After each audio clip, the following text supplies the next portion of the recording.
Before we get started with today's podcast, I want to take this opportunity to ask you when the last time it was that you changed out the air filter in your home. Now, would you believe that most people don't change out their air filters monthly or even know that they have to change them out monthly or until they realize that something is actually wrong with their HVAC system? That's why I want to introduce to you Second Nature air filters. Now, what's so special about them? Not only are they effective at capturing the dust, pollens, the molds, the bacteria, but they also help reduce the energy usage of your HVAC system up to 15% and avoid costly repairs whenever it matters the most. But let's be real. The real reason you're not changing your air filters, is because you forget half the time. You're like how I used to be. That's why I went with Second Nature air filters. Second Nature has created a subscription plan to send your home's air filters each month right to your door, which forces you to change out your old air filters before the new one arrives, keeping your air clean and your HVAC system in working condition. I've certainly noticed that regular replacement of my home's air filters has reduced the amount of dust flying around in my place, but has also reduced how much I've been sneezing in my place. Before, I was changing out my air filter every 3 months and I was sneezing constantly. Now that I change out my filter monthly, I hardly ever sneeze. This is all thanks to Second Nature's filter subscription plan, and it's the one delivery that I actually look forward to every month. Get started with Second Nature air filters today with my referral link at thepodcasttherapist.com/secondnature. Mixdown Media Productions. Today's episode of The Podcast Therapist is brought to you by the Adobe Creative Cloud. Creativity is everywhere, and all you need are the right tools to turn those creative ideas into reality. Whether it's building stunning new artwork to promote your podcast, editing simple videos for your video podcast, or stepping up your audio production game, the Adobe Creative Cloud gives you access to Adobe's entire suite of software products that will enhance your content creation across all digital platforms. Go to thepodcasttherapist.com/Adobe to learn more and get started today. In today's episode, we're going to be talking about the apps that you can use to record your podcast and why I use a specific app to record and edit my own podcast. Also, what you need to do to budget out for probably the most important thing for your podcast if you want to take this thing seriously. When you're one unbalanced piece of audio from losing your shit. This is the Podcast Therapist. You might be in the situation where you aren't even sure what you're going to do when it comes down to recording and editing your podcast. In last episode, I gave you some ideas of what you could use as far as equipment is concerned when it comes down to recording your podcast, and the equipment is going to be a kind of an important thing. If you want to make it sound a little more legit, sounds a little more professional, the equipment is going to be that thing that you need to have. But what about the recording software? And this is what trips a lot of people up. And today, I want to explore and talk about that audio equipment. I want to talk about that audio editing software. I might refer to them as DAWs, Digital Audio Workstations. And there are a number of DAWs out there that you can use to edit your podcast and even record your podcast and make the process more simple for yourself.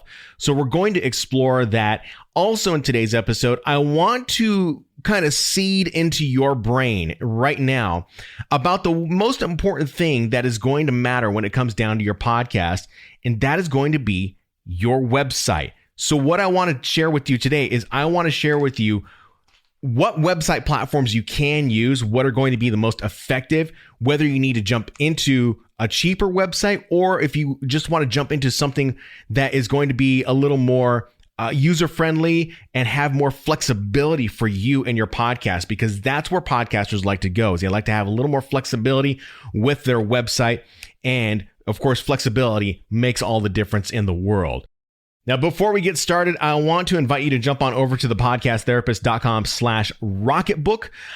If you've never heard me talk about Rocketbooks, Rocketbooks are amazing. They are reusable notebooks that you can write all of your ideas down and, of course, save those ideas into the cloud.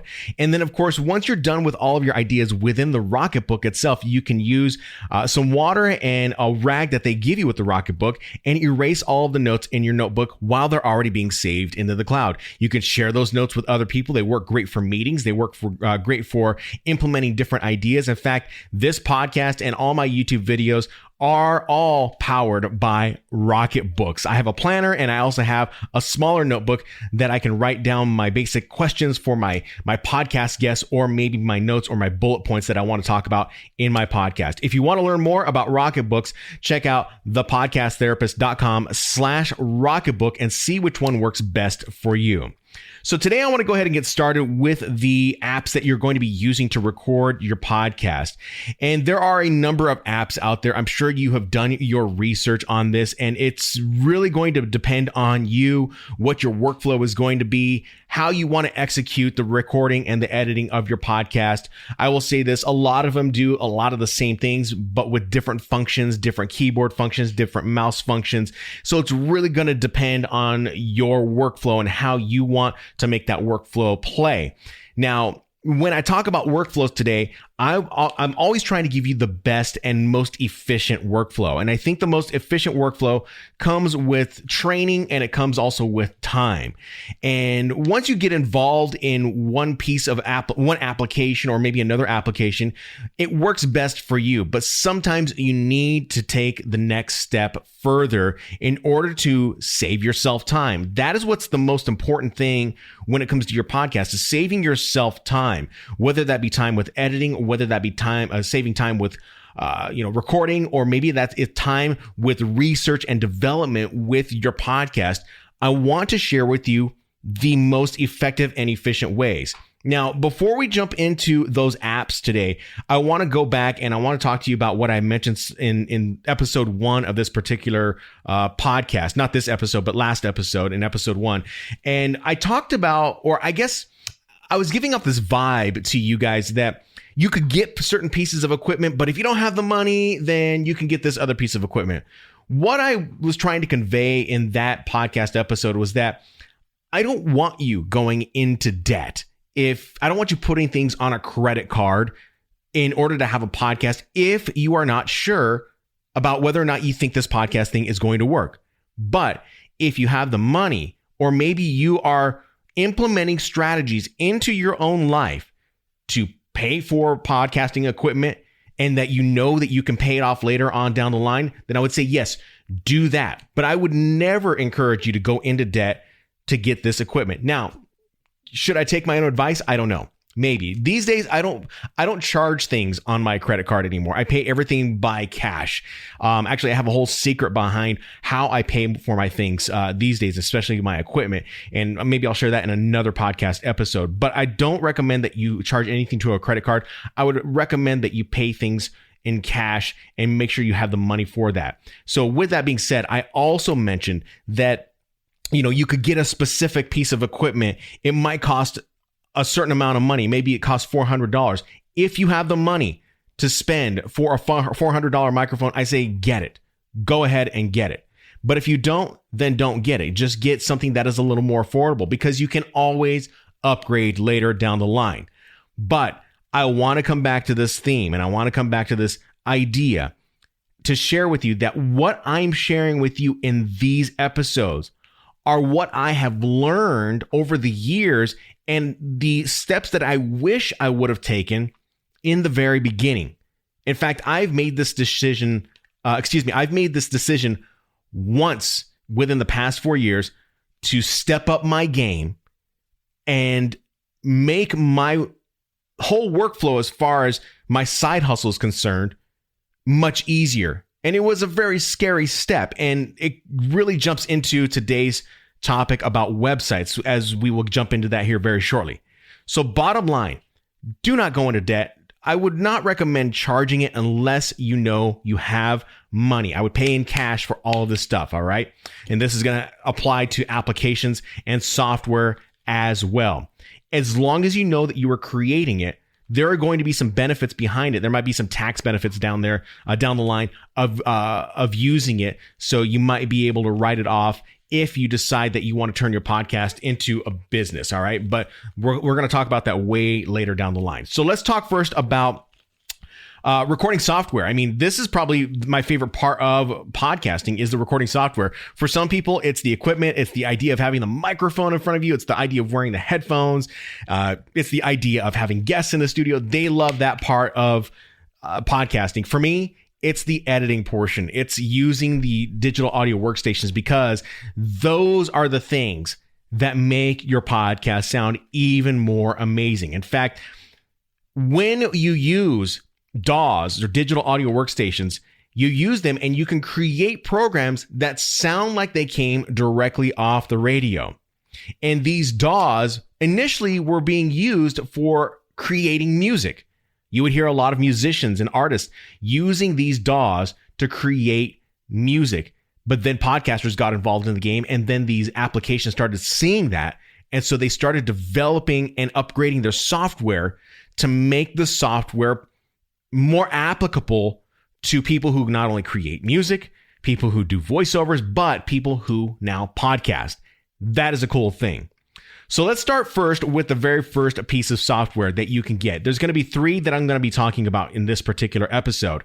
And the first one is going to be a free piece of software called Audacity. Likely you've done the research on this. You have gone into Google. You've looked up audio editing software for podcasters. You've probably looked that up on YouTube and found multiple videos, multiple entries in Google, and you probably have come across Audacity. Audacity is available for PC and Mac, and this is an open source free software. What does that mean? Open source free software. It means the software basically is free. It's created by some developers who were just looking for some software to put out in the marketplace to help other creators. And many years ago when Audacity came out, it was very, very primitive. We're talking, God, it was like 10 years ago, maybe. I don't know, maybe it's been a bit longer, but all I remember is when I downloaded Audacity for the very first time, it worked. Let's put it that way. It worked. It did what it needed to do. It recorded, it allowed you to edit, but it had limitations with it. Now, since then, the developers of this free open source software have upgraded that software, because you have to upgrade the software as operating systems upgrade. So you're looking at Windows and Mac. Those operating systems upgrade all the time. You know, I don't even know if there's like Windows 20 now these days. I've been on Mac for a few years now, and now I believe we're on like Catalina or something like that. So the operating systems really are going to be the thing that change these pieces of software, like Audacity, open source software. There's open source software for audio. There's open source software for video, for graphic design, for the programs that are like Photoshop, for editing, things like that, photo editing. It's really going to be up to you as to whether you want to use those pieces of software. But what I will say with open source free software is that it is limited.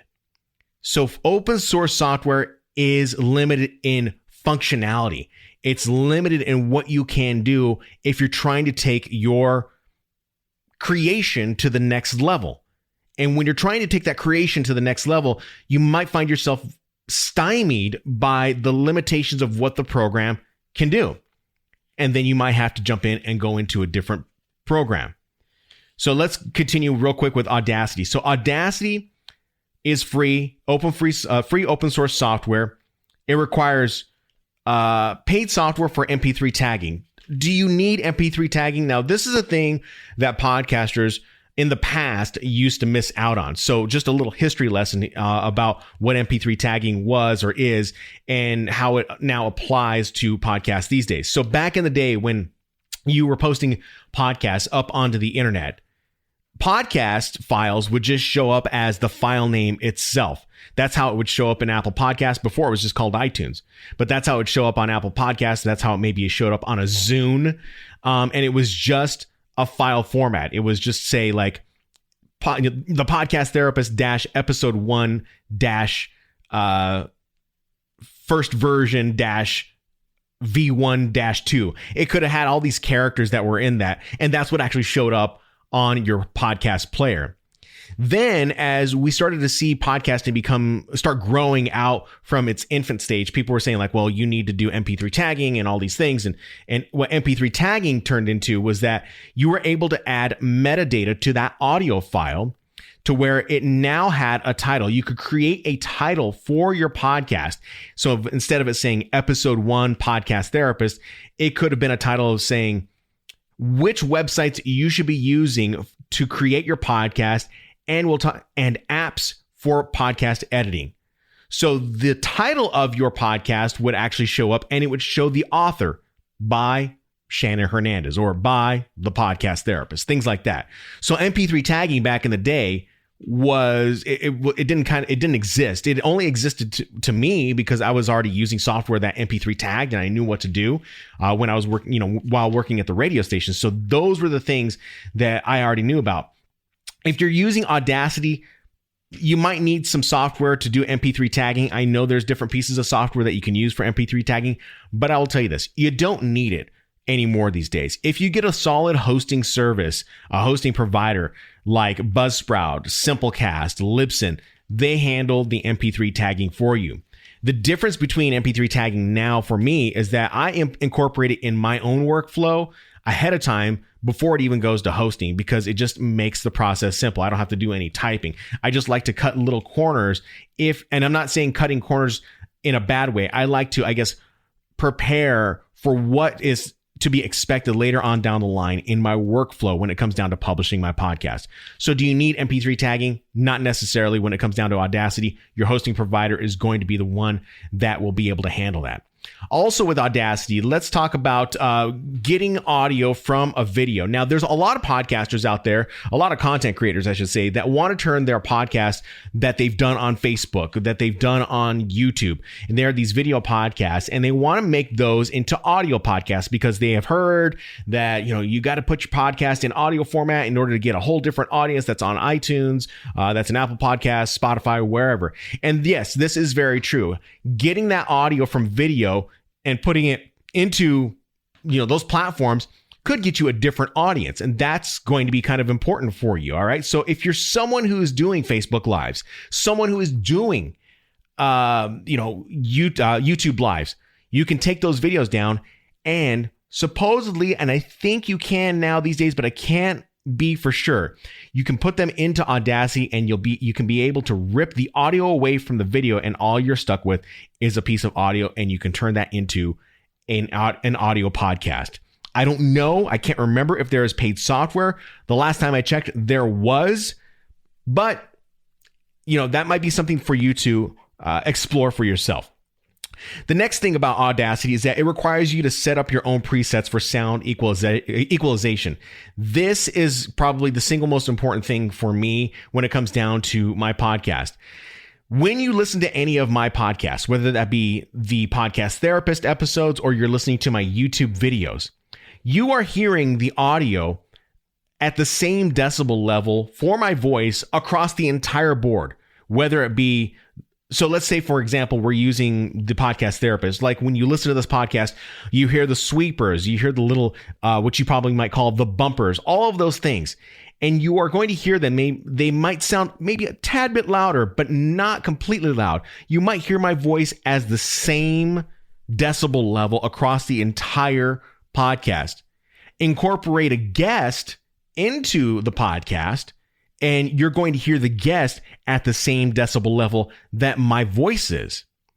So when it comes down to having the presets for your podcast, I do not believe Audacity allows you to do that. You can call it normalization, you can call it equalization, you can call it anything you want that is listed inside of Audacity. But at the end of the day, when it comes down to it, it is more difficult to do in Audacity than it is in other programs. And that's why I recommend that you're using other programs. You don't have to. Like I said in the beginning of this podcast, you don't have to. If you want to upgrade later on down the line, great. You can start with Audacity first and then upgrade later. But you're going to find that the process might be a little more easy when it comes down to using other programs. Now, Audacity does receive software updates, but they are not regular and not always reliable. I think I mentioned this, maybe I didn't, but they are not always as reliable depending on the operating system.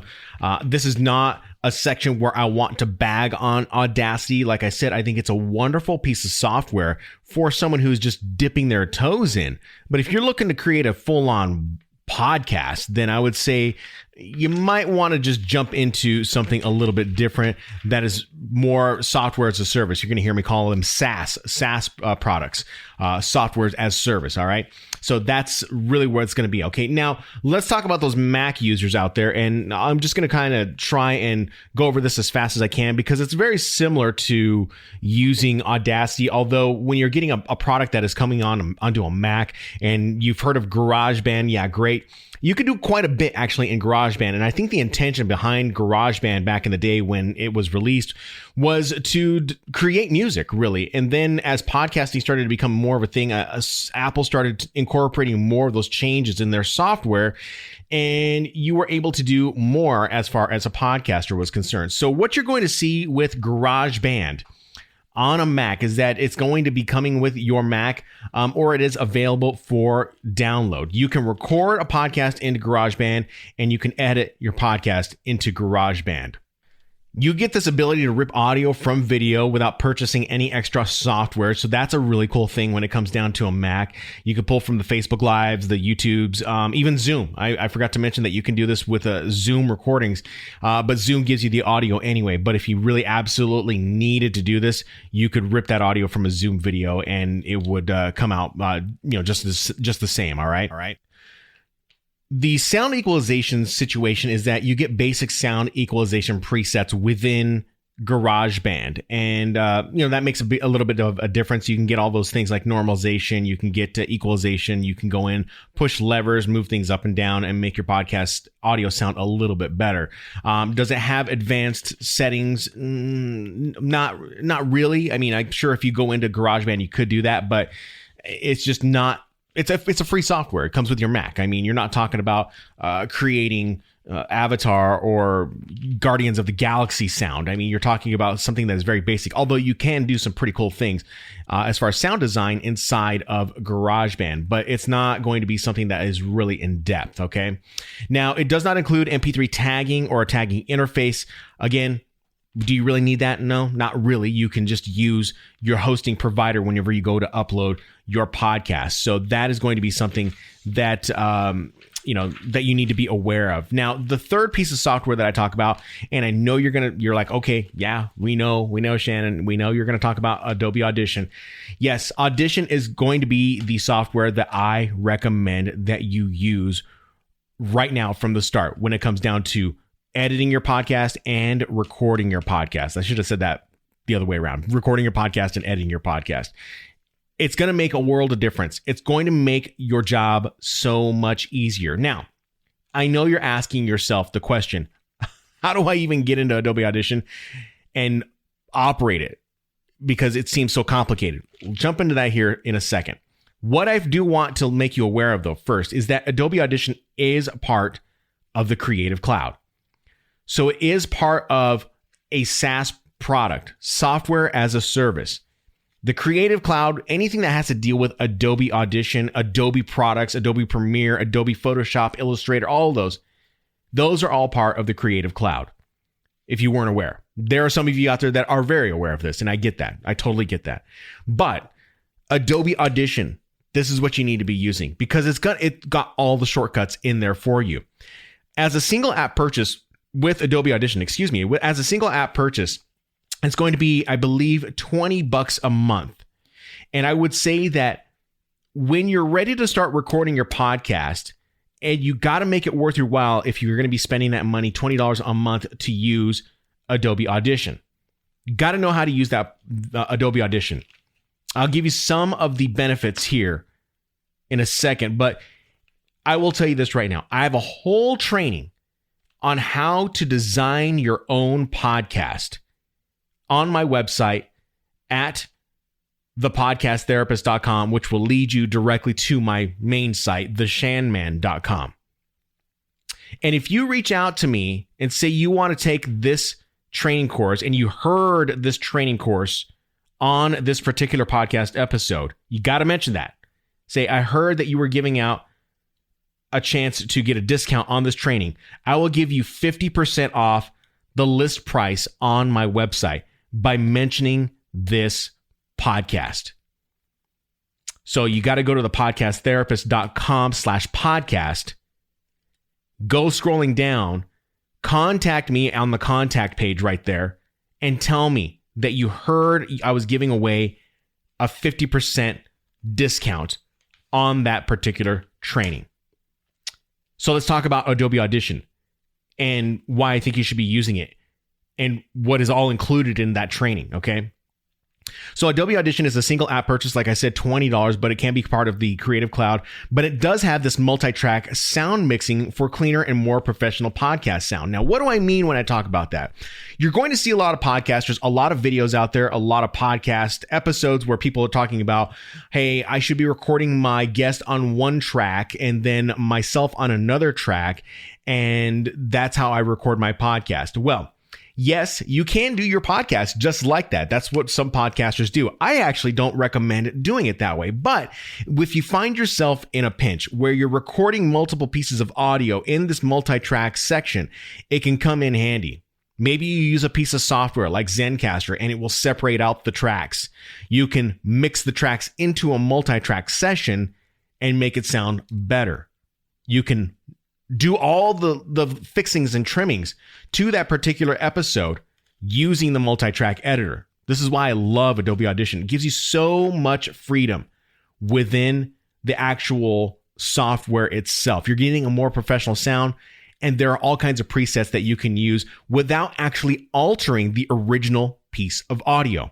I want to get into that a little bit later, but this is what excites me about podcasting. This is what excites me about sound design, is that you can create pieces of audio and put them into Adobe Audition and apply all kinds of effects on them, those pieces of audio, without actually altering the original audio. This can be key sometimes down the line when it comes down to sound design, creating bumpers, all these things. And that's what I love about Adobe Audition. Audition also gives you the ability to rip audio from video, just like the other ones. It's free with your purchase. So you can pull those YouTubes and those videos from Facebook down.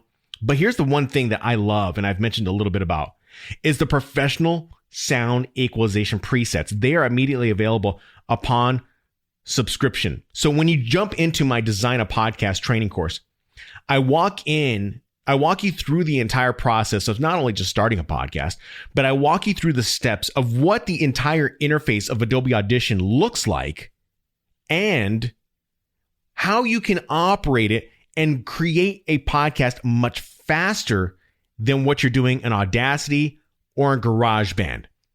You're going to see that I will create presets for you. You're going to see that I will help you build out those templates within the actual software itself. You're going to see how long it actually takes me to create a podcast. This podcast, who knows how long it's going to be. We're probably 30 minutes in right now. This probably took me about 15 minutes to edit. That's about it. Now, there's some other things that go into recording the podcast itself, but it didn't take long for me to edit this particular podcast. That's going to include the sound equalization. It's also going to include the multi-track template that you're going to be creating for your podcast to make it sound with flow. I guess that's the word that I'm looking for, is flow. Podcasters these days, they don't have a very good flow with their podcast. And that's all based in philosophy of workflow. And that's what I teach with you in Design a Podcast. There's so many features within Adobe Audition that I cannot possibly just go one by one inside of today's podcast about that. So I encourage you to jump on over and check out that training. You get 50% off. All you got to do is go to thepodcasttherapist.com/podcast. Go to the contact me section. Leave me either a voicemail or send me an email. Tell me that you heard this training, you heard about this training on episode 2 of the Podcast Therapist, and we'll get you a code to get that download, to get that training course. Okay? So those are the softwares that you can use to edit your podcast. The one that I'm just most excited about is Adobe Audition because it makes the process simple. It makes the process faster. When you're getting these other pieces of software, you're having to struggle and fumble through them. In fact, we're going to be talking with my friend Mac Watson in a future episode. He happens to use GarageBand, and that's just what works for him. but I will share with you in my training about the philosophy behind editing podcasts, especially when you're using Adobe Audition. So if you have questions about the software, I encourage you to reach out to me. Go to thepodcasttherapist.com/podcast and contact me. If you have a question, leave a voicemail. We'll try to answer it in a future episode so that I can help you out. So we're going to leave it right there. Coming back after the break, I want to talk to you about the single most important thing that is about your podcast and the elements that are probably more necessary than you think that will help you grow your podcast. You're listening to The Podcast Therapist. I'll be right back.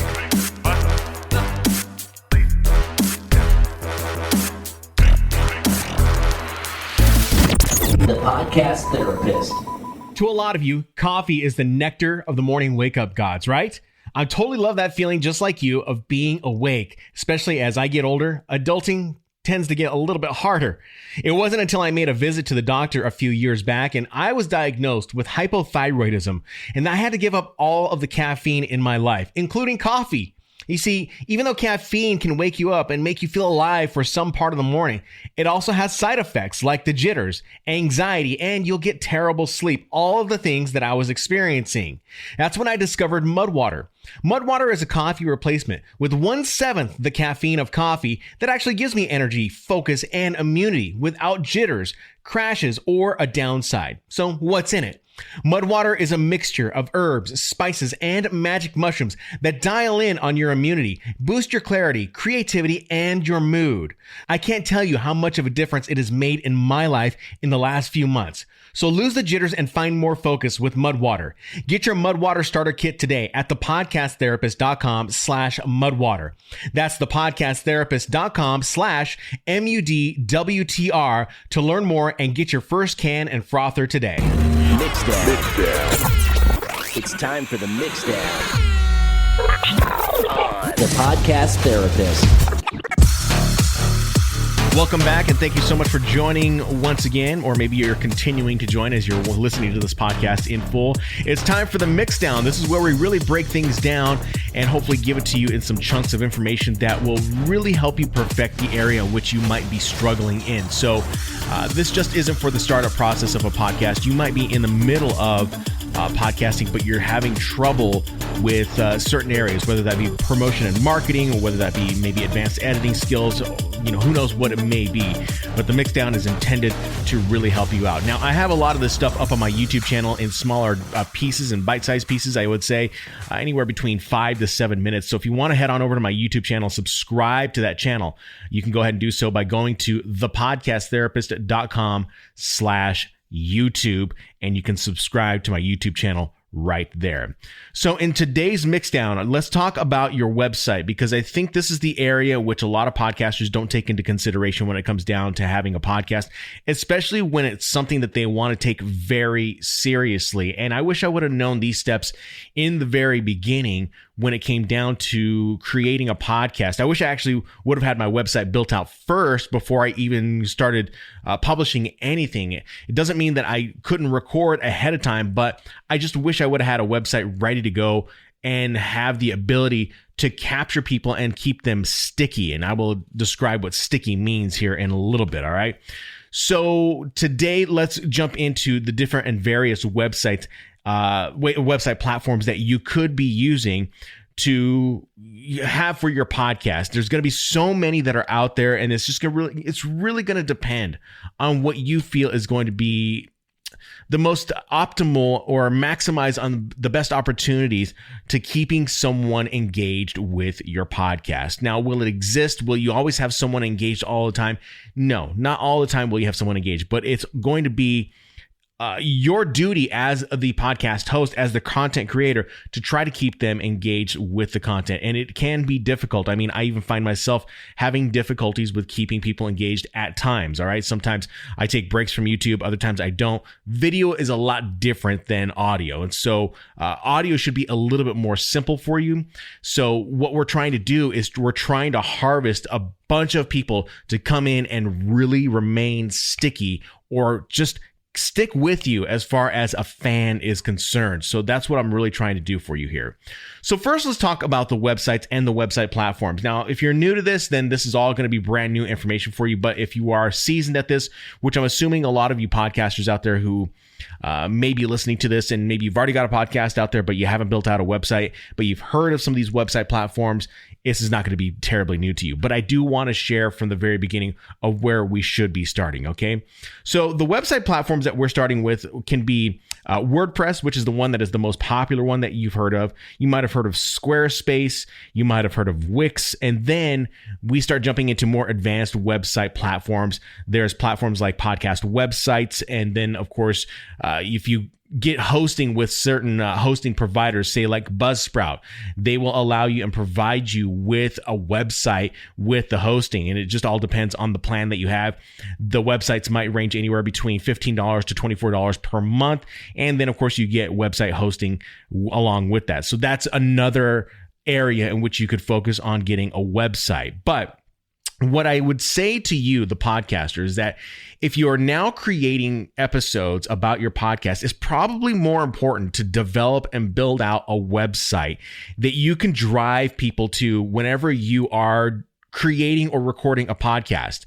So this didn't make sense to me in the very beginning when I started a podcast. I just wanted to start a podcast, but I wanted to treat podcasting very similar to radio. And what we were already doing in radio was that we had promotions where we could mention things on the air to people and say, hey, Brett is going to be hanging out over at this fitness center coming up on Saturday. Make sure that you check out our website, 98kupd.com, and go to the events page, and you can get the exact directions of where Brett is going to be. Also see what freebies he's going to have and what you can earn or maybe win for free by going to that website page. That's what I was trying to accomplish when I first started a podcast, but I did not have the website set up. And to me, it just didn't make sense to have a podcast ready to go when I couldn't promote or push anything or anyone to anything that I was creating.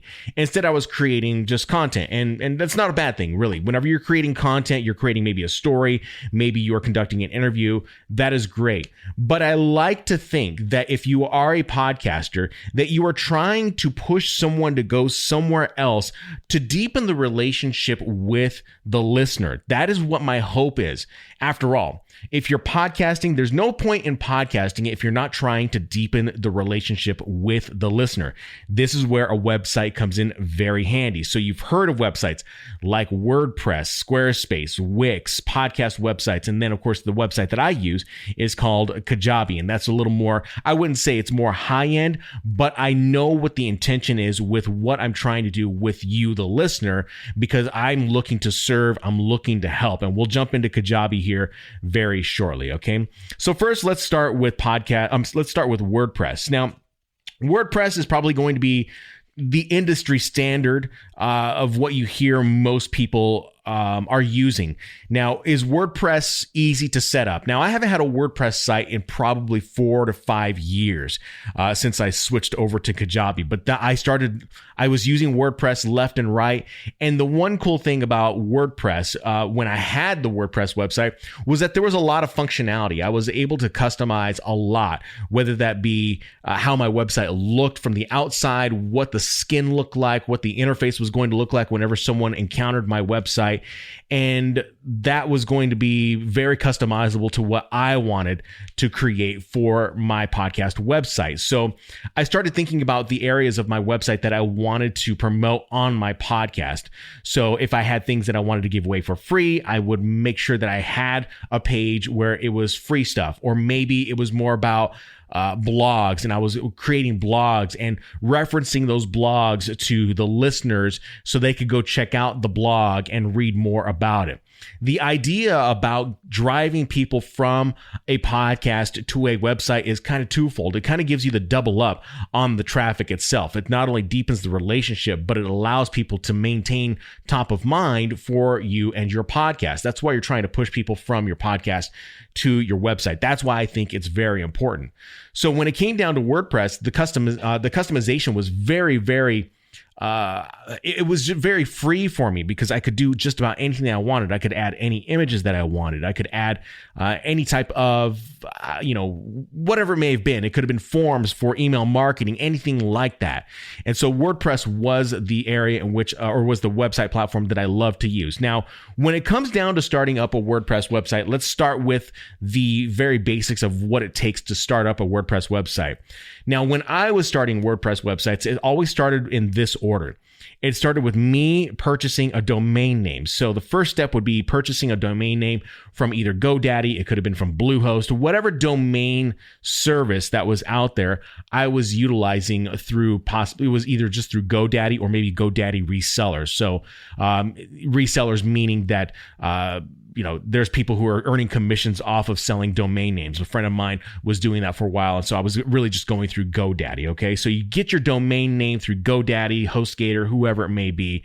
There are many websites that will allow you to do this. Then the next step with that was that, okay, you wanted to go through GoDaddy. Now you needed to actually set up the content management system.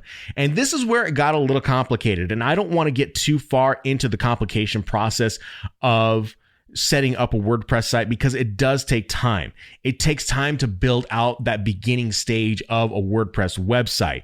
And there are a number of steps that you have to take. I can't remember, but I'm pretty sure from what I can remember that there were a lot of entries and you had to change text, entries, and you had to point domains to different servers and things like that. And that got a little complicated. It got a little rough. And so I don't remember completely exactly. I'm sure there's a video somewhere up on YouTube that will show you how to set up a GoDaddy website with WordPress as the main content management system. So WordPress is probably going to be the most functional, but it's going to probably be the most difficult to set up, at least from what I can remember. I don't like setting up WordPress websites. I just think it just takes way too much time. So that's just something to think about. Now, a couple of other things that I want to mention about WordPress. WordPress does, with the customization and the ability to do so much with WordPress, WordPress allows you to use these things called plugins within the website itself. So what plugins are basically like features that you can implement onto the website in order to maybe the plugin might be to show social icons at the footer of the web page if your theme does not support that, okay? So, you can have many different plugins. There were plugins for email marketing software. There were plugins for social icons. There may be plugins for slideshows, but then there's a lot of little plugins that you can use that will work behind the scenes. They just aren't something that would be showing up at face value on the front of the website. They might be things that are showing up on the back end of the website. One of those plugins being the Blueberry plugin for podcasting. Now, what the Blueberry plugin for podcasting would be is that you're getting hosting service through Blueberry, and you're using their plugin to basically upload your audio directly into a blog post on WordPress, and it basically submits it as a podcast. And so you're kind of killing two birds with one stone. So the idea here is that you don't have to go into a hosting provider like Libsyn or Buzzsprout or anything like that. You can just have hosting, which you have to pay for with Blueberry, but you can upload everything directly into your WordPress website. Now, that is something that I thought was really cool, but at the end of the day, it didn't really seem as practical as I thought it was going to be. There's people at Blueberry that will tell you a little bit more about the features of that particular hosting service. It's not the hosting service that I prefer. I've used it in the past and I don't have a problem with it. I've used it with clients, but it's the one that I don't prefer now these days. My hosting preferences have changed. But just know that you have that ability to have a plugin on your website for WordPress that will connect directly to audio hosting. And that's something that I think is really cool and something that you might want to consider down the line when it comes down to getting a WordPress website. But one thing that you have to keep note of in the back of your mind, and this is just as a forewarning whenever it comes down to you starting a WordPress website, is that the more plugins that you use, the slower that your website will run.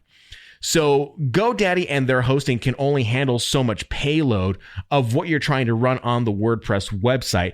And there may be times when your WordPress website may be running slow, okay? This can be a big problem at times. So just know that the more plugins you're running on your website, the slower that your the slower that your website is going to be running.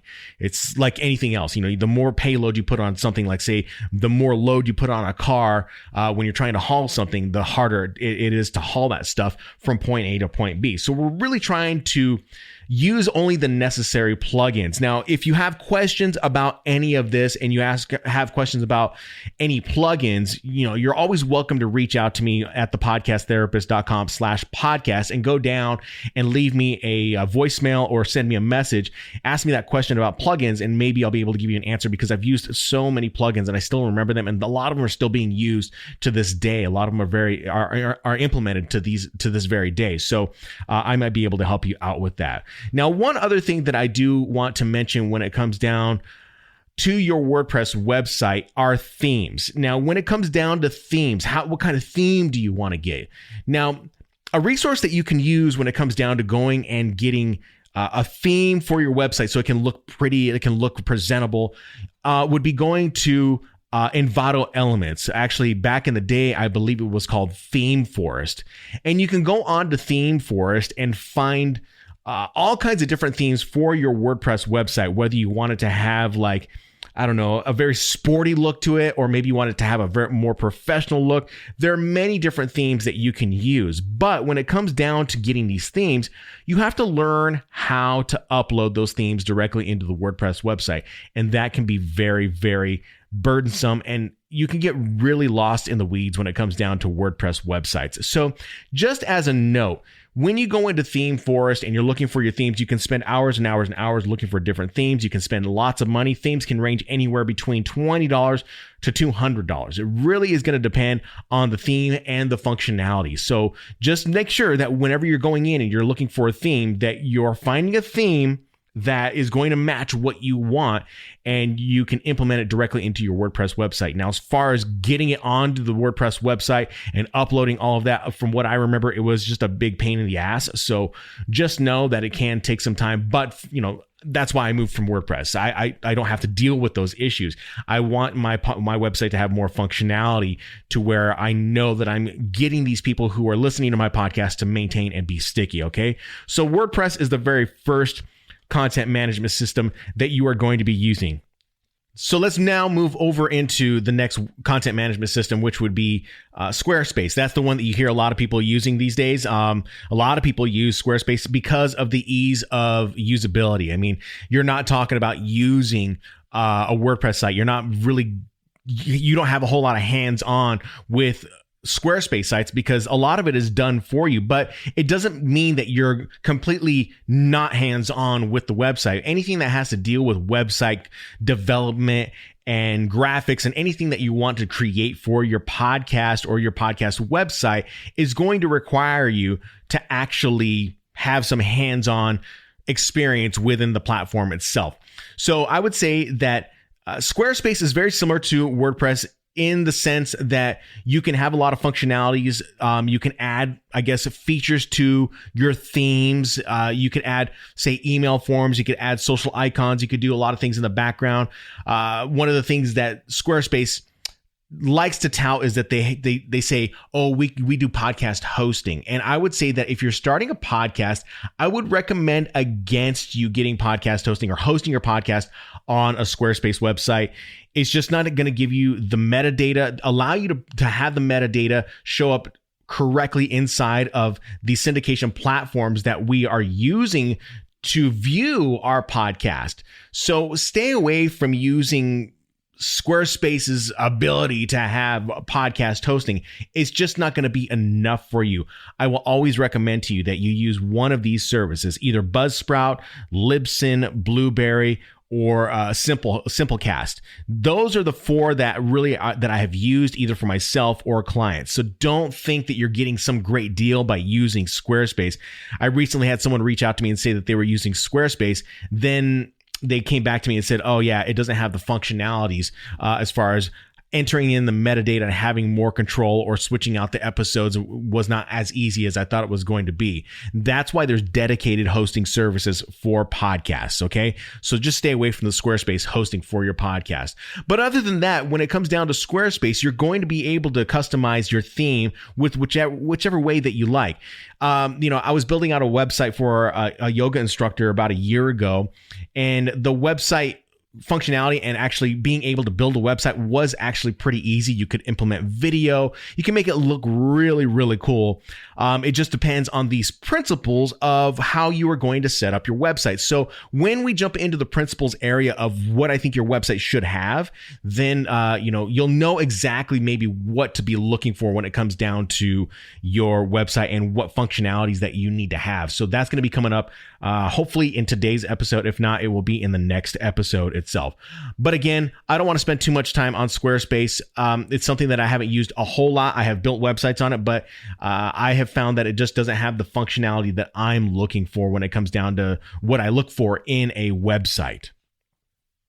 The next website that you might be thinking about getting would be a Wix website. I know there's all these other websites out there that's very simple. Wix. There's another one that my sister told me about the other day that she wanted to get my niece on. I would just say stay away from Wix or anything that is very cheap. They have these awesome plans, but from what I remember, Wix websites, they were littered with ads, and it was not a functional.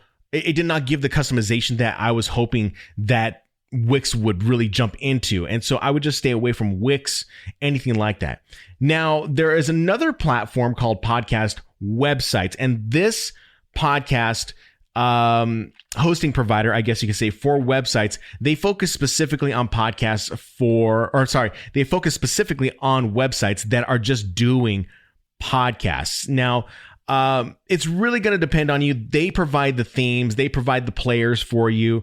It's going to be all up to you on what you like with that theme. I can't remember if it was a subscription service or not. You're going to have to check out with Podcast Websites, but that is one option that you could use if you're not too tech savvy and you don't want to jump into the weeds of trying to figure out all this stuff. The people at Podcast Websites may have set this up for you. Again, these are people that I do not work with. I'm just mentioning them because I have seen them at Podcast Movement. I've seen them promoting over the course of the years.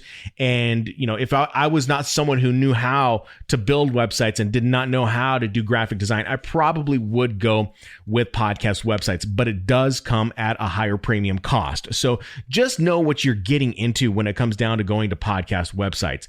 Then the next platform that I use is called Kajabi. Now, I know you're probably thinking like, yeah, this is just nothing but a big ad for Kajabi. It really isn't, in a sense, just because what I'm sharing with you about Kajabi is really going to boil down to the necessary tools that you're going to need. So when we look at things like WordPress and look at all the things that you need to implement onto your WordPress website, maybe it's even your Squarespace website or maybe a Wix website, there are elements that you absolutely need to have implemented immediately whenever you start your podcast website. And that's what I want to go over with you today. So just know that when I'm talking to you about Kajabi and I'm talking to you about a specific tool that I use in Kajabi or a specific feature that I like to use in Kajabi, just know that that feature that I use in Kajabi can be used as a third-party application that will tie into your WordPress site or may be able to tie into your Squarespace website. But you run a lot of headaches. You're going to get a lot of headaches when it comes down to whether or not the plugin is going to fail on you and you have to re-enable the plugin, whether or not you're actually collecting email addresses, just certain things that you need to have in your website if you're trying to take your podcast into turning it into maybe like a business itself. All right. You want to get serious with this. And that's why I chose Kajabi. So like I said, I was using WordPress for many, many years until I came up with Kajabi, and I've seen Kajabi grow over the years. In fact, in the past 5 years, they have done this exponential growth and built out their platform massively. They are just helping out so many people who have turned their podcast or even maybe their business. Maybe they sell, maybe they're selling yoga trainings. And Kajabi is just the site for you. So I want to break some of that down for you and what Kajabi is all about. Okay. So again, Kajabi is a content management system, but it is also a system where you can host your own training courses on their platform. Now, I know what you're saying to yourself. You're saying to yourself, well, yeah, there are different platforms that you can use, like Teachable, where you can host training courses if that's an area that you want to go into. There's also, I believe, Skillshare, also Udemy. And I have nothing wrong with those different platforms, but what I do know is that, with Udemy, there are going to be rules that you have to follow if you're creating a course within their platform. And I just don't like having those rules. There's sometimes where you need to be more unconventional in creating your training courses. And that's why I like Kajabi. So you could do these things within Kajabi. So Kajabi has the ability to create training courses. I think you get up to 3 products to use.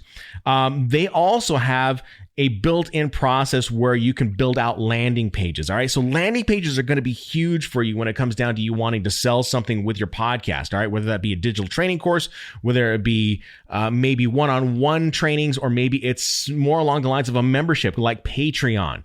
That might be something that you're looking forward to doing. So Kajabi gives you all of that ability. Okay. And it's going to give you the ability to customize how your website is going to look. So that's something that you can look forward to. Now, when it comes down to the sales process and having the landing pages, Kajabi has these built-in landing pages within the platform itself. Now, if you were to go out and buy these individual landing pages or get a subscription to these landing pages, you're going to spend about the same amount of money per year just on a platform that handles just landing pages itself. All right. And that's not going to be very cost effective for you. So for you, it might be better to have something with Kajabi if you're looking to get into some landing pages area and looking to perfect or have more of a sales process that is already set up for you within Kajabi, and it's already set there for you. You can have unlimited landing pages within Kajabi. Now, one of the cool things about the sales process with landing pages is that Kajabi has already set up these pipelines for you when it comes down to the sales process. All you have to do is plug in the information and you can start the sales process of getting someone to buy your product. So Kajabi has done a lot of the work for you, whereas these other platforms don't have that set up for you. And of course, it's already included in the price of what you're paying for with Kajabi. Now, Kajabi also has email marketing. Now, you can have email marketing with different platforms, okay? Email marketing can go like MailChimp. You could have MailChimp. You could have Constant Contact. There is Aweber. There's a whole bunch of them that are out there where you can utilize email marketing. Email marketing is probably going to be the most important thing that you need to have for your podcast, because that is where we keep our listeners sticky. That's how we get them to come back. Maybe they are someone who is not as engaged or was not engaged in recent times, and you've emailed them and you now re-engage them. That is where the beauty is of email marketing. Now, like I said, you can use MailChimp, you could use Constant Contact, but Kajabi has already built that into their system. If you were to go out and buy, or I would say subscribe to MailChimp, Constant Contact, whatever email marketing system would be, you're going to spend probably the same amount of money, if not more, using just an individual marketing system as opposed to using it in Kajabi. Now, the next question might be, well, how reliable is this email marketing system on Kajabi? It's actually very reliable, and they are making a heavy focus on improving it every single month, not just every day, every month, because they're working on the problems and then they listen to their customers and then they go and they implement what the customers are looking for. So email marketing is going to be a huge thing that you need to be able to implement on your website. Now, when it comes down to email marketing, you're going to want to have areas on the front of your website where people can opt in to your email marketing list so that you can promote your podcast to people. So there are other services that are like this that will allow you to put boxes on your website, maybe in the sidebar or maybe on the front of the page. So if you go to my website, theshanman.com, you can see on the front page, I have all kinds of things. I have calls to action buttons. I have boxes to where people can fill out to jump onto my email marketing list. All of that is built into Kajabi already. When you're going with a third-party company, you are struggling with code, and I wouldn't say it's a major struggle, but sometimes the code that allows you to put those boxes on your website can break, and you will never know when those boxes are broken unless someone tells you. Someone will email you and say, hey, did you know that your opt-in box is not working on the front page of your website? Or maybe you've changed something with that opt-in box. It's really going to depend. So you can go with a third party, use them on WordPress, use them on Squarespace, wherever else, but it's not as reliable. And that's why I'm saying this is why I use Kajabi. What I had experienced using WordPress were more headaches in fixing everything else, fixing the plugins, fixing the boxes, opt-in boxes, fixing it, formatting issues. And that was just a big pain in my ass. And that's when I decided to move over into Kajabi. Now, if you're looking for pop-ups, Kajabi has that. They allow you to have pop-ups on your website. But if you're using a WordPress website with a theme and where you're trying to sell and you're trying to get people to opt in on something, you have to go with another service, say like Opt-in Monster, and you have to subscribe to their service. At the end of the day, when you have subscribed to all of these third-party services and implemented them into your WordPress site, you are spending probably the same amount that you would be spending with Kajabi, if not more. Okay? So that is just something that you have to think about. Now, let's think about where you want to be with your podcast. How do you want to see that podcast? What do you envision with your podcast? Do you want people to come in? Do you want them to listen? Do you want them to stay sticky? Do you want them to be a part of your universe? Do you want to be able to sell to them? Whether that be a membership site like a Patreon site, or maybe you want to sell them some products. Maybe that's something that you want to do. Envision what your website is going to look like, and envision how you are going to push people from your podcast back to your website. What are the tools that you are going to need? Are you going to need opt-in boxes right away? Are you going to need some form of email marketing? Which actually I would say yes. That is probably the most important thing that you do need to have. But let's just say for instance that you don't want that right away. Okay, that's fine. Maybe you just need something that is a little more simple. Maybe you go with a WordPress site. Maybe you're going with a Squarespace site. But I want you to have to imagine of making your podcast not only sonically amazing, but visually intriguing.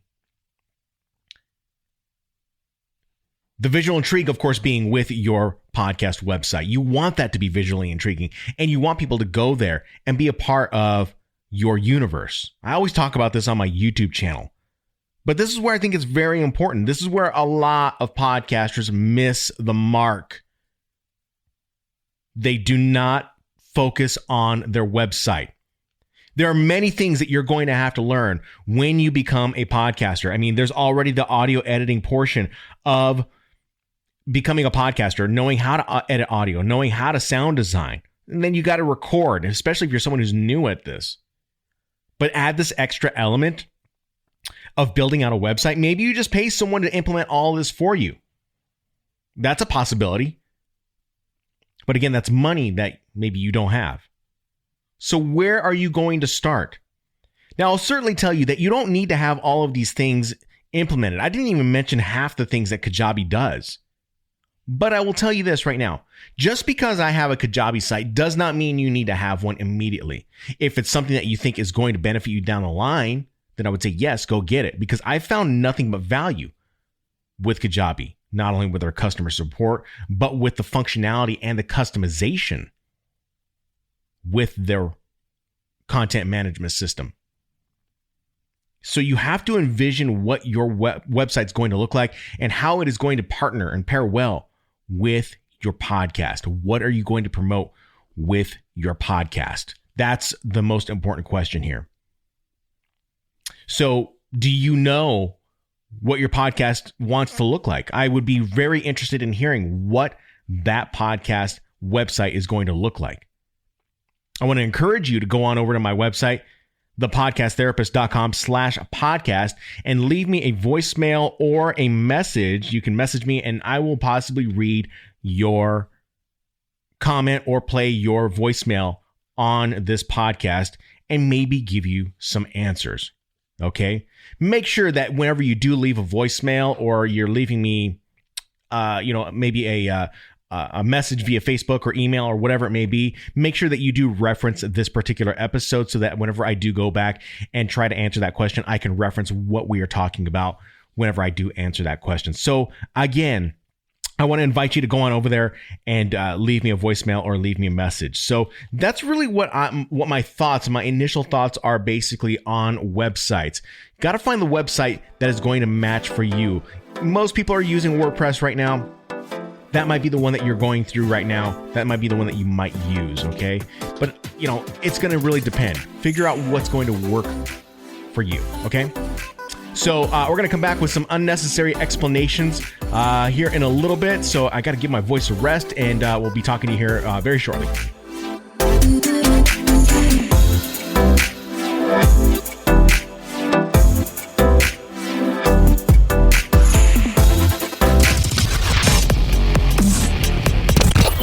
Podcast Therapist. Right now, you might be in the middle of the research phase of launching your podcast. Maybe you've gotten some equipment, signed up for a Zoom account, and have recorded a few podcast episodes. But what steps do you need to take when it comes to a successful podcast launch?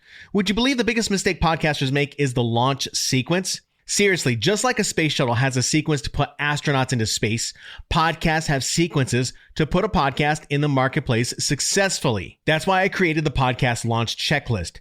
After helping numerous clients build their podcasts, I developed a step-by-step guide to help podcast creators just like you have a clean launch sequence without wasting time. The podcast launch checklist is a 12-step sequence that walks you through the pre-launch, mid-launch, and post-launch process with specific steps and instructions that will save you time. If you're tired of walking around in the dark trying to figure out everything that comes with a podcast launch, you can grab the podcast launch checklist today. Visit thepodcasttherapist.com/PLC and use the code PODTherapist, all one word, to get 25% off this checklist today. Unnecessary explanations. The Podcast Therapist. Unnecessary explanations. All right, so I want to transition over from the technical aspects of podcasting because I do realize it can be very overwhelming. I realize that when I share this stuff with you, you can kind of get that glazed eye look. I get it. But these are all things that I think that are very important that podcasters should be focusing on. They should be looking at. So that's why I encourage you to go back and listen to these episodes. And of course, check out the time codes. There should be some time codes, hopefully, for this particular podcast. And then you can go ahead and skip around and see what I had to say there. But again, if there are ever any questions, you can always reach out to me at thepodcasttherapist.com/podcast. Contact me on that section down in that page, and I'll hopefully get back to you. But like I said, let's transition from that technical aspect and move into more of the social aspect. Now, as I'm recording this, it is December 2nd of 2020. We have been, 8-9 months into this pandemic. So there have not been a whole lot of activities that you could do. No concerts, no networking opportunities for you to go out to, no conferences. Really, that's one of the things that I know a lot of people love to do, especially when it comes down to people who are in a specific podcasting niche. Maybe they're in some type of business niche, or maybe they are in some type of fitness niche. There are, possible conferences that you can go to so you can network with different people and collaborate with other people. All right. So if you are new to this, or maybe you're just someone who has never experienced a conference before in their life, then this is going to be the section for you as far as my unnecessary explanation. We are probably going to be spitballing more than anything else on this particular section. I haven't written anything down, so I'm just kind of spitballing based off of my own experience. So first, let's go ahead and start with networking opportunities. Now, you might be a podcaster who's looking to get the podcast out more and more to different people. So when you go out to networking opportunities, the networking opportunities can be anywhere from meetups to actual networking events themselves. And you can probably find them in your very own city. Now, maybe you are a podcaster that lives in a smaller rural community. This might be a little bit more difficult. This doesn't mean that you still can't attend events, because I would imagine that now we have been in the pandemic, that more and more online events have been happening, they're still going to have those online, and they do happen. They still happen online. Communicating and getting together with like-minded people still happens to this day. Back in the day when I was doing it, it was all on Google Plus, and Google Plus had Hangouts, Google Hangouts, and Google had a really cool ecosystem of like-minded people that you could communicate with. But then the platform, of course, folded, and we were all stuck with Facebook. But that was when Facebook came out with groups, and then of course you could go into groups and you could communicate via text. But now we're doing more of that via live stream. So if you're looking for networking opportunities of like-minded people, keep your eye out. Go do searches inside of Facebook for different groups of like-minded people. Now, your podcast may be in the area of money. Maybe it's in the area of psychology. I don't know. If you're trying to communicate and collaborate, or maybe even get some ears onto your podcast, it's best to communicate and collaborate with people who are of the same thread, or of this, birds of a feather flock together. So go into those areas and share your thoughts and communicate. But what I don't recommend is go in and spam on these groups within Facebook, because then people see right through your bullshit. You don't want people to see right through that. You want to help people. You want to be able to educate or entertain one way or the other. So let's take it to the other extreme. Maybe you are someone who's in a comedy niche. You want to go where other comedians are hanging out, or where people are looking to be entertained. So, going in and collaborating is a great opportunity for you to not only partner with someone, but it's a great opportunity for you to bring someone who might have a potentially large audience that you can interview on your own podcast. That's one way that you can do that. Now, those are real small individual online events. Now, you can go to these in-person events, and just something that you should be expecting when you go to these events, these networking events. I've experienced so many of them, and quite honestly, I could just take them or leave them. You got to make the most of the networking events that are going to be happening in person. I'm not someone who really likes to be in person at a networking event. I mean, doesn't mean that I can't. I consider myself an ambivert, basically an outgoing introvert is what it is. But you got to know that when you're going to these networking events, that there are people who are there they're probably looking for some type of lead in some sense. They're going to ask what you do, and then they're probably going to ask you how they can help you. They're always, well, at least in my experience, I've always gone to these networking events where there's always an end game with that person. It's not really about building the relationship with the other person. So what I recommend that you do, if you go to local networking events, build the relationship, because your first point of contact with the relationship that you build with someone isn't going to be your first sale. It's likely going to come down to the second, third, maybe even fourth person that they can refer back to you. So if you have a podcast that focuses specifically on, let's say, 18th century literature, that person's probably not going to be interested. The first point of contact's probably not going to be interested. So it might be the fourth or fifth person that maybe someone else knows that can refer you back to your podcast. So consider these events as being great opportunities to build relationships. All right. I've built plenty of relationships. I still have plenty to build to this day, but you have to be careful of knowing which ones are just trying to take advantage of you. And then of course, the ones that are really interested in just knowing a little bit more about you. And there might be a budding friendship right there. So local networking events can be worth it. I would just say that I would limit it to doing maybe one every couple of months, because you can really get tied up in these networking events and you're focusing more time on the networking and less time trying to do your podcast. So just kind of be aware of that. The next area I want to go into are conferences. Conferences are really great opportunities for networking, but they are great opportunities for you to go and learn something brand new. So I have been to so many conferences. I mean, I've been to sales and marketing conferences. I've been to podcasting conferences. I have been to, wellness conferences. I've been to so many different conferences, and I have learned something different along the way. The one that I would recommend for you, if you're someone who's into podcasting, you're looking to become a better podcaster, is Podcast Movement. That happens every year in a different location. This next year, I believe it's going to be held in Nashville, barring that there's no virus, that there's nothing that is going to hinder us from meeting up with each other in person. So I would recommend that you check out Podcast Movement. I have met a lot of amazing podcasters there, a lot of amazing people who are doing podcasts for as a business. So that's just something that you have to think about. You go there, you learn not only about audio, but you learn about social marketing, you learn about digital marketing, you're going to learn about equipment, you're going to meet people from all different walks of life who are of the same thread, and you're going to be able to share ideas of what you can implement on your own podcast, on your own website, in your own guides, in your own paid group. You're going to see people that are at those conferences like Podcast Movement that have implemented a membership model for their podcast that is like Patreon. That's something that I think that you should consider if you're thinking, if you've already got an audience. I would say if you haven't started one, start one right now. In fact, I want to talk to my friend Mac Watson. He started a Patreon for himself, and it's a little extra money that does get to help him out. Is it making him millions? No, but it is extra money that is helping him out. Just like I have started my own membership website. I took the idea from someone at a conference. It wasn't even a podcast conference. I took the idea from a Kajabi conference, and I saw someone doing a membership idea. And I thought, oh, that's amazing. That's pretty amazing. Whereas people on Patreon were already doing that.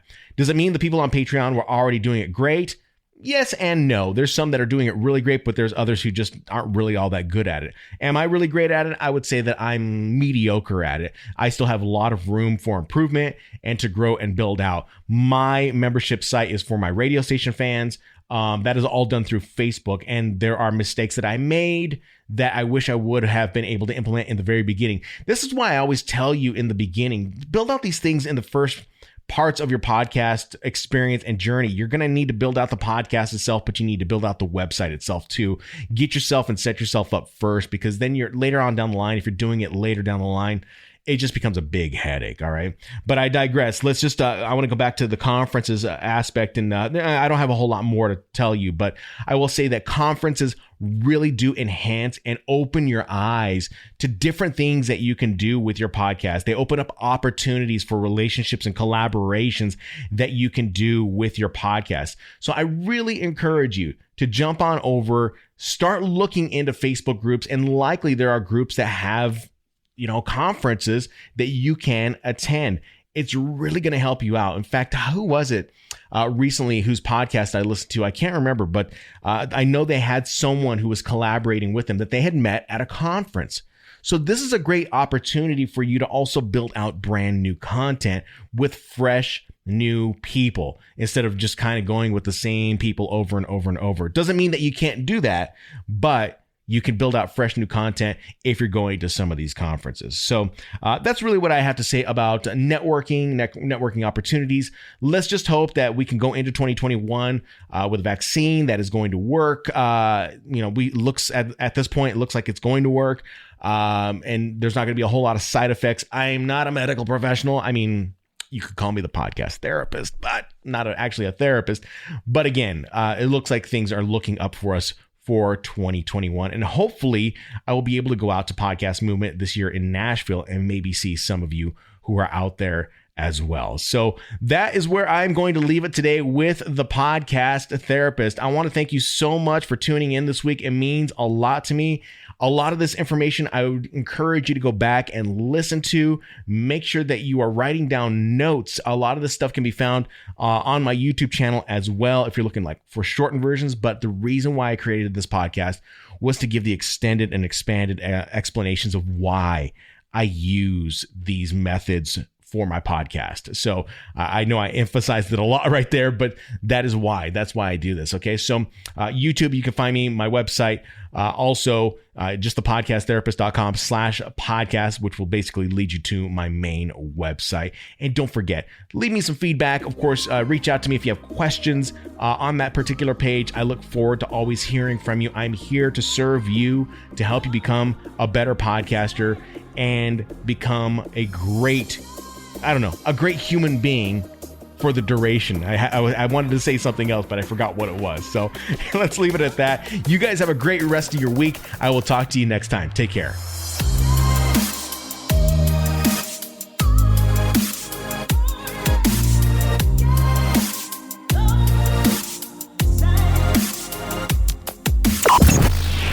podcast therapist. Mixdown Media Productions.